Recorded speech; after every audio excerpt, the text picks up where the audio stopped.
Welcome back to another episode of the Always About People show. We're coming to you from Colorado.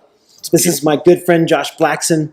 He's over operations at Elevation Church. He's on the executive team, and we wanted to have a conversation today about maintaining culture remotely. So many leaders and executives ask the question, how do we maintain culture in this new workplace environment where so many people are going virtual, so many people are going remotely, hybrid workplace? How do you maintain a great culture when people aren't in their seats at their desks in the office? So again, this is a recorded episode. We're playing it to you right now, watching it later, but we're in a home in Colorado. You may hear some noise in the background as people move around, but hey, we're doing the best we can. Yeah, it's going to be good. Josh and I have known each other for almost 15 years, and we've shared many experiences. But the reason that I wanted to have this conversation with Josh today is because he has been leading teams of people and leaders remotely for a long time. This is nothing new for you. Yeah, nothing new for us at all. So I think that that's what's interesting, because for many industries, this remote work is nothing new. But for some, over the past couple of years, this is new, and so you're learning as we go. Our hope in this conversation today is that you would be able to leave with some really practical insights on how you can lead and maintain culture even in this new remote environment. So Josh, I would love to just start by maybe you sharing a little bit of your experience, because your career hasn't just been at Elevation Church. And obviously I want to share with our guests that a church is not just a church, it's another organization, just like any organization you may lead. And while many churches that you may know are under 100 people, Elevation, not so much. Yeah. It's a rather large organization. Yeah, we're probably about 300, little over 360 staff members right now. So he did say 360 staff, not regular attenders. Right, yeah, that's right. Yeah, so we're at 20 locations. So we're primarily based in the Charlotte area, which is where our headquarters is. We got 9 Charlotte area locations, and then the other 11 are kind of spread out from Toronto to Florida. So yeah, as Chris said, I mean, we've kind of been in this even pre-COVID of some of the challenges and struggles, and then also some of the, I think, good things that come from, having different outposts of your organization, outside of where your corporate headquarters are too. So yeah, I don't know. I'm excited to be here and to talk about it too. So organizationally, think of it this way. If Elevation Church started with a headquarters in the Charlotte area, there are now 9 locations throughout the Charlotte area. But there are more locations outside of Charlotte now, 11, than there are inside. So think of it like any organization with a headquarters and various offices or branch locations or remote staff all over the country or world for that matter. Yeah. And so we can have a really practical conversation about how to maintain culture.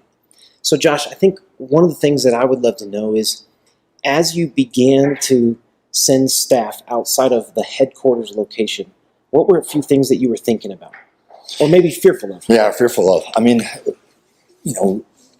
oftentimes, and this, better than most, like anytime that you get away from the core, things get diluted. So obviously culture is a big piece of that. So what I felt like made elevation that started in Charlotte, North Carolina, the fear was once it went 30 miles away, 60 miles away, 300 miles away, 1,300 miles away, now all of a sudden it would continue to keep getting diluted. So that was a tension for us. You're like, hey, what do we want to do this? And I think a lot of it, as we were even talking, about doing this here today, is like there's a lot that comes down to trust.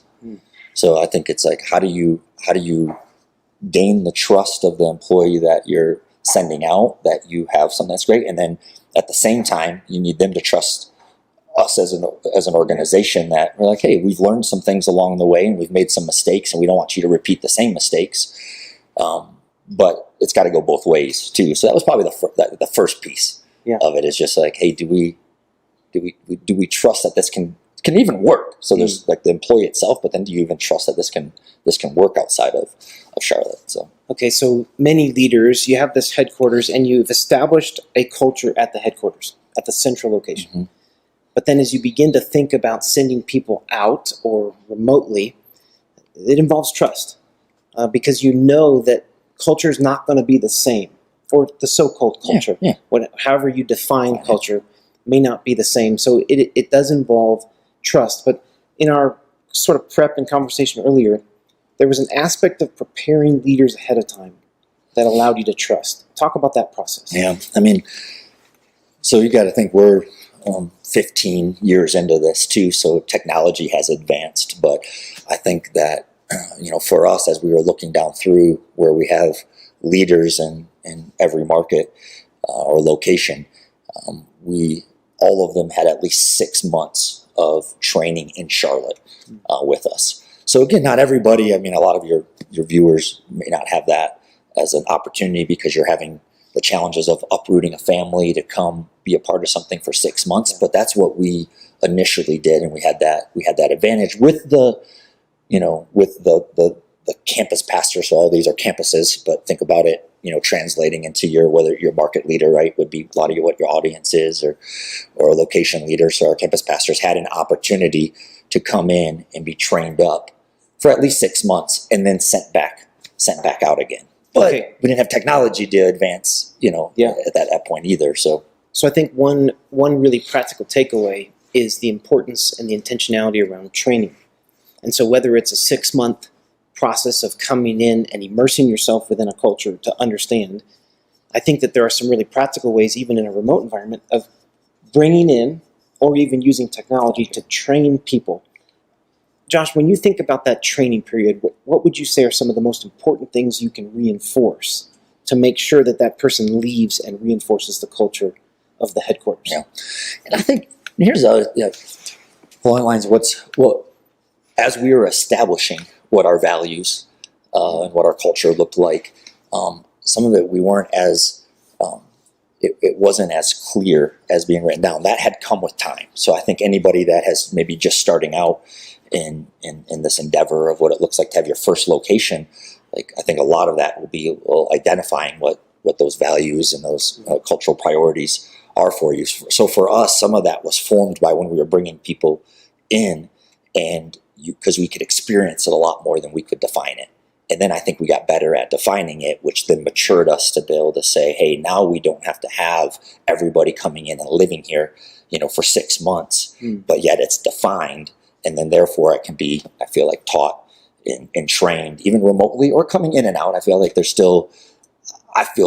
even coming out of COVID or in COVID, there's still going to be this desire for kind of in-person connection that you can accomplish a whole lot more than what you can even electronically. I think it can be integrated. I mean, don't you? At least that's what we're seeing, is I feel like you can have this integration of digital and in person, but I feel like there'll probably be some type of hybrid going forward. I think that's also a really practical point that you made about values. I think many leaders believe that you have to establish mission, vision, values ahead of time and figure it all out and then stick to it. Right.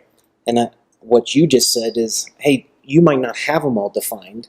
And as you go through the course of training people, bringing people on, you might refine some of these values. And it's okay to. Yeah. And I think it's smart to do that, right? I mean, because I think employees at that point realize they know more than anybody else when something does not work anymore. But yet, an organization, I feel like you're sticking to something that is probably a little bit old and maybe not relevant anymore. So I think that's key, to just be okay with kind of refining and revisiting those every now and then. Okay, so part of maintaining culture remotely is maybe just being willing to adapt and adjust what you've held so tightly to, is to just maybe think differently, adjust your mindset. So now that we've maybe refined and defined this new set of values, we're willing, or we're able now to train up people, whether we bring them in or we just handle that training remotely, because now we can define those. Okay, so now we've sent people out. We've got people working remotely. How do you maintain that culture? How do you hold people accountable to a set of values or to the mission, vision of the organization? I mean, it's even like when we're talking, let's jump in even, practically into an example to just help people. I feel like for me, it's just easier to get a practical example when I'm learning and listening to this. But, so one of the things that we'll oftentimes say at Elevation is that, we want contributors, not consumers, right? So it's a value of ours when we're trying to think, hey, we feel like people are better engaged in their community, better engaged in their families, better engaged in their workplace if we can get them contributing and learning, not just sitting there like, oh, I'm going to come on Sunday morning and I'm going to consume. I'm going to send my kids to children's ministry and I'm going to consume. I'm going to... Yeah. Now, what's interesting to probably most of you who are watching, you would say, well, that's what I want of every employee too. I want them to be a contributor to this organization, not to just come take a paycheck. Yeah. So I think it applies. Yeah, it applies. I think so too. So when you look at when you're looking at that kind of value, how does that then, translate into the local community? Well, again, like we were talking through, so if we're wanting to be active into like the youth, right? So a lot of y'all know, if you're coming from a church background, or maybe not, like, you have young adults and you have youth programming. And so we go back and forth all the time as to like, well, what night of the week does it need to be on? Right. So, but if the value is at that local level, that we want to reach the next generation. So that would be kind of that value with the youth, is like, hey, we want to impact this next generation, which would be the youth. Whether the youth programming happens on Wednesday night or whether youth programming happens on Sunday night, like, people will give excuses as to like, well, they got homework on Wednesday night. Oh, they got, they're getting ready for school on a Sunday night. Well, what we've learned in our time is that you come back to the value that we want to impact the next generation, right? And then just create something that's awesome, that youth want to be at, and then therefore they're going to come out to it. But I'm not going to micromanage that at the local level for them, because it's like, what is that leader most like passionate about, and what are they going to take ownership over? Because we've seen it work on Wednesday night, we've seen it work on Sunday night, we've seen it work on Monday night, we've seen it work on, doing something after church on Sunday morning. So I think when you're looking at translating that, you can hold tightly to the value that we're about impacting the next generation, but we're going to hold loosely as to how that is going to take place, right? So I mean, again, I'm translating it into whatever they're doing within the business function of it, is like, okay, what is the value you want to hold on to? So for us, engaging the next generation, how that translates out at the local thing, that's okay. I'm a little hands off there because I want the ownership. So I think practically, let's say that you've got employees in various locations, you've got employees working from home remotely, defining the value and determining what you want to hold tightly to. Like what in the value do you want to hold tightly to? And then thinking through, what can we hold loosely? Because in maybe what you were used to, you would walk into an office and you as a leader were able to walk around. You knew that everybody was at their desks when they were there, that they were all doing their work, and you felt like you had your finger on the pulse of the culture. This is good, yeah. But now that people are remote, you don't know what they're doing, you can't see them at their desks, you don't know whether they're working or not. Yeah. But how do you define those values in a way where you now hold people accountable to the part of that value that you want to hold tightly to? Yes. But then give flexibility for them to own that value themselves. And in this example, whether you do it on Monday night, Sunday night, Wednesday night, isn't as important as the value of impact the next generation. And then what you hit is so critical, Chris. This is like, so you still want to measure it. Like, is it being effective? Right? So we're still on the front end of everything, is like, hey, what are you looking to get from a result of whatever initiative? So again, if we keep going with youth in this example, because we stayed there, is okay, well, what are you looking at? How many youth are you trying to get out to this gathering? What are you going to do with them once they are out and have attended? And then what are we looking for? Is it developing them, from a leadership standpoint? Is it getting them to turn around and engage with their schools? Is it just a matter of getting together and having fun so that they can find friends that are like-minded?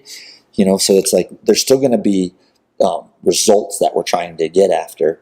And then therefore, when they're remote, like, I'm not there. Like you said, I can't get a pulse on it. Like, I can't feel it in the room. And it's like, well, are the kids having fun? Or are they all up against the walls, like twiddling their thumbs, down on their phones, looking at social media instead of like being engaged? But the results will speak for themselves over a period of time, because if it's not engaging, well, what's going to end up happening? It's they're going to start dropping off. So what is it from a business standpoint too, that you're going to see the results that you're expecting with what is actually happening, and you'll see them drop off, or you'll see them increase, right? One way or another. Okay, you've triggered another thought, and that is we've defined the values or the culture. We've determined what we want to hold to dearly or hold fast to. Yep. We let the rest be a little flexible, but then we're very clear about our expectations. And when we think about expectations, creating some form of measurement is really important, because now you move away from just a gut feel as a leader. Yeah, like, good. Hey, I feel like the culture is still here. Yeah. Or I feel like everybody is aligned with the culture. Now you have very clear values. You're sticking to what you want to hold dearly. Yep. And now you're creating some metrics whereby you can measure whether you're being effective or not. So I guess let's come back to your practical examples. As you've sent teams away, 11 locations outside of Charlotte, what are some ways that you stick to maybe those measurements? And how do you measure people and teams? And maybe anything else you want to add about kind of maintaining that culture of it. Yeah, I mean, we've hit on so many good things too. I think that for those locations outside of Charlotte, we can go across the board again without getting into too much detail, right? Like in every single area, we've defined what a success look like and what is an appropriate level of success, knowing that you're not going to hit all of those right off the get-go. Because what we've also have realized is that you have a location that might be just starting within the last year or 2 years, right? Like one up in Durham in the Raleigh area is going to be very different than one of our first ones that we had started outside of Charlotte, like Roanoke. Okay, right? Pause. So this would be the same as having a brand new employee who's just started in the last 4 weeks. Yep. Versus an employee who's been here 5 years. I think your expectations of them should be different. That's right. So the expectations of how that location is operating and how you just want to see that they have a plan heading towards what health looks like for us, right? So for that location. So the same thing with the employee. If the employee is new, the leader, the pastor of that Durham location is newer for us. I evaluate and have different expectations for that campus pastor or Durham location than I do from maybe our Melbourne location in Florida that has been going for 6+ years, right? So different expectations of what it should look like and how it should look. And it's different levels of support. So because Melbourne has proven some trust over a period of time and have hit their goals and their measurement, and I'm going to be a little bit more hands-off, and you're checking in every now and then, become more spot checking from the culture of what it's looking like, and you want to keep your pulse on it, right? I mean, again, like you're seeing not only metrics, but I think it's important to also be looking at like, well, part of that is like, what is their employees engaged? Are we seeing higher turnover at that location? Are we seeing, and we look at it even from like what we could say as our, this is, I don't want to say customers, but people that attend that campus or that church. It's our customer, right? So, and we are looking to say, is that growing? Because if that's growing, then we know that these things are healthy. Yeah. Because we're measuring them over here, we can see the health is a direct indication of whether that location is growing, and the maturity of that leader is a direct indication of that. So again, Durham, newer, right? Going to be a little bit slower. I got different expectations for them, but again, I think it's just a matter of keeping a pulse on it, and again, we're going back to like we're establishing this trust. Like they trust us from a leadership, maybe at the headquarters location, that we're like, no, we understand that it's going to take a little while, but we want to see you moving in that direction. So they're trusting us, and then we're trusting them that they're going to get there too. That they're going to say like, hey, this reminded me. I kept thinking about situational leadership. That situational leadership says that depending on an individual's time in the organization or competency, you would move from a place of directing their behavior, where you might have to be a little bit closer to what's happening to that employee or that branch location. Directing, to then coaching, to then supporting, to then delegating. Right. So you would never bring a brand new employee in and just let them run and hope that the culture is maintained. There has to be a little bit more of a kind of a closer hands-on. And even in a remote environment where they're not in the office every day, You might have to have more frequent check-ins. Yeah. You might have to have more frequent reporting. I don't know what that looks Yeah. like, but you move from this place of saying, hey, just like I'm not going to just give my kid free reign. Yeah, I was thinking that too, since we're on this Yeah. family trip. Is Right. you're like, yeah, You you don't give just- your teenager that just turned 13 the same that you give your teenager that's like Yeah. 18 and has proven over a period of time to make sound decisions. And just as a family, So- and just as a family determines the values of the family, Yeah. we're trying to pass on these values to the next generation. We need to move from this place of, all right, I'm directing, to then coaching, to supporting, to delegating. Yeah. And over time, you're hoping that you can launch your child, Yeah. just like you would launch an employee and know that they're going to maintain those values that you've held fast. How fast do? Yeah. That's right. So as you think about continuing to sort of manage employees remotely and being able to maintain culture, you said earlier when we were talking that there's a difference, even when you kind of hold people accountable to things, that you can't just let them go and have free reign and have free autonomy. Let's talk a little bit about that, because I think people think it's either micromanagement or full autonomy. Autonomy, right? I think there's something in the middle. What does that look like? Yeah. I mean, I think again, I would bring it back to a level of trust. So as the person, as that leader is trusted and starting to gain, momentum by producing results for you, well, then you can give them a little bit more autonomy. But that kind of micromanage is kind of like this buzzword that's negative.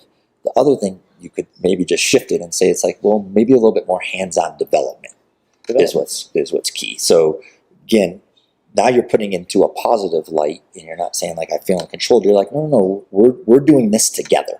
And I think that's important too, because there's a lot more resources that are in headquarters. There's a lot more perks that come with headquarters, more development opportunities. There's more camaraderie that happens. There's oftentimes a lot more resources that are at your headquarters location than what are at maybe one of your offshoots or plants. But so you're always fighting that tension. So the fact that anytime you can move towards, usually what we found is that they want to be brought in. Like, they don't want to be left on an island. Nobody's like, hey, I just want the autonomy to do whatever I want to do. People didn't sign up for that. They joined your organization because of something special, because of something that they could accomplish either personally or corporately together. And what you're looking for is that person there to accomplish something just personally? Well, then you might want to be a little bit more hands-on with that person if it's like something that they're just like all about themselves. But if they're there to accomplish something corporately and they're giving you all the signs and the signals that they're like, no, we're part of something that's like, we're doing this all together. That's why I joined, fill in your name of your organization there. Well, then that's like, now you allow a little bit more freedom, because you're like, we're doing this together. Like, this is something corporately that we're doing. And then I allow more ownership. You allow more autonomy to happen because they've proven it. And they've also given you all the signs and signals that we're doing this together. I'm smiling because while you were talking, I started to think, like, an employee didn't come to be a part of your organization to destroy your culture. Right. They wouldn't have come if that was the goal. And if they wanted to do their own thing, they probably would have done their own thing. Right. But they joined your organization because they want to be a part of something bigger than themselves. They want to belong. I think the key that we've hit on today is this idea of more clearly defining values and what you want to hold fast to. Yeah. Because that gives you the framework to now bring back every conversation, every interaction, whether it's virtual or in person, whether it's thousands of miles away or 2 miles away. 2 miles away, yeah. You can bring it back to those core values. So when I think about this, it's like, how do I maintain culture remotely? Well, define it. Yep. And then reinforce it. Yep, reinforce it. And then hold people accountable to it. Determine what you need to hold fast to and what you can hold loosely. And then engage people on a continual basis in feeling like they belong to it. Yeah. You even said that when we were talking, you said, hey, there's defining it and there's also coming back to the why. Like, you had brought that up when we were talking. We're like, hey, like, there's one thing about just being written and you're pointing it back to, but come back to helping them understand the why that that cultural, element exists. Yeah. Because then you're getting down to the heart of it, versus it just staying on this like ethereal level. You're making it more come from the mind to the heart, and then you'll really get some great cultural ambassadors for you if you can get it into the heart and know that we're all doing this together. Okay, let's wrap up a few thoughts here, because I think sometimes we can misrepresent the word culture.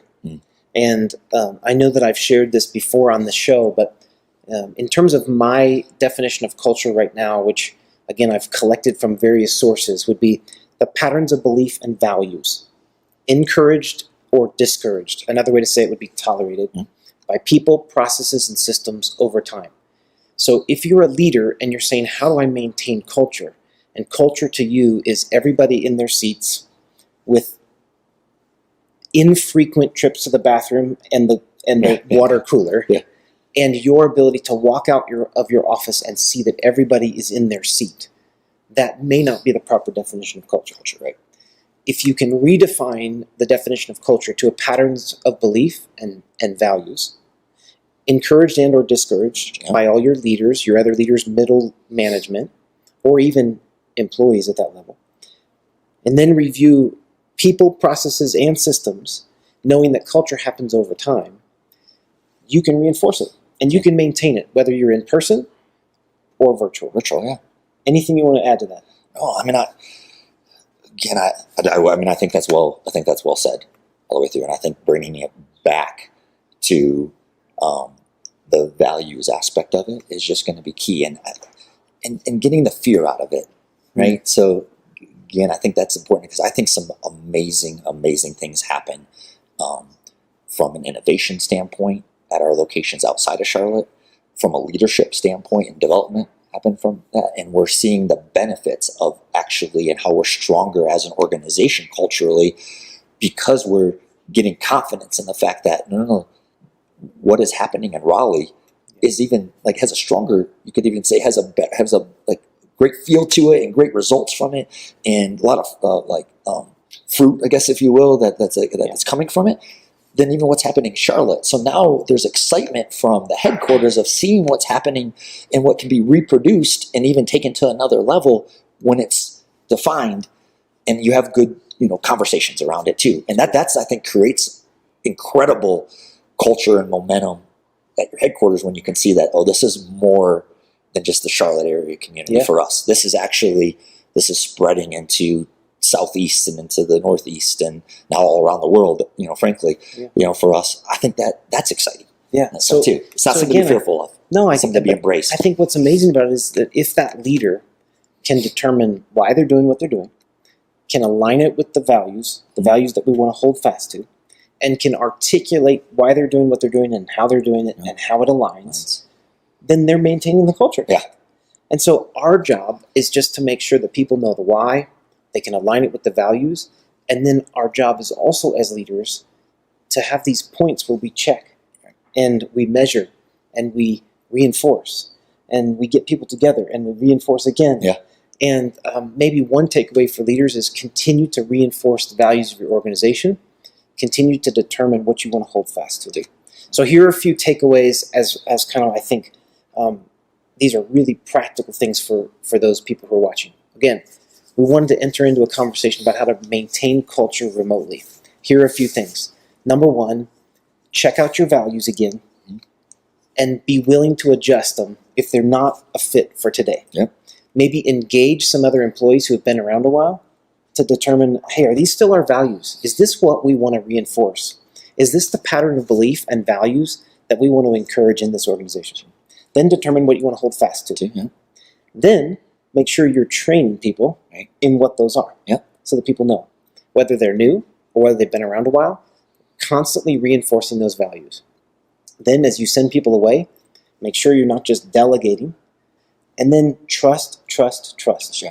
Continue to reinforce the why, continue to get employees thinking through, how does this align with the mission, vision, values of the organization? And that's how you maintain culture. Yeah. This has been fun. That was awesome. Yeah, this is great. I mean, thanks for having me. This is great. I love talking about this. We talk about this stuff all the time, but we never get to share the conversations with anybody else. So it was kind of like having a conversation with some viewers. So again, thank you for joining us for another episode of the Always About People show. My friend Josh Blackson, thanks for joining. Yeah. It's awesome. Yeah, this has been good. Fun conversation. Hey, just a reminder, follow us. We do these live shows on a regular basis on Facebook, on LinkedIn, and on YouTube. We do them live. This was a pre-recorded show because we're coming to you from Colorado. But you can join us again next week. We'll be live with another guest, and we'll be covering issues and topics that involve people. What are the issues, topics, challenges, maybe some of the obstacles that leaders and people are struggling with in this environment? That's what we want to do with this show. Thank you for joining us. We'll see you next time.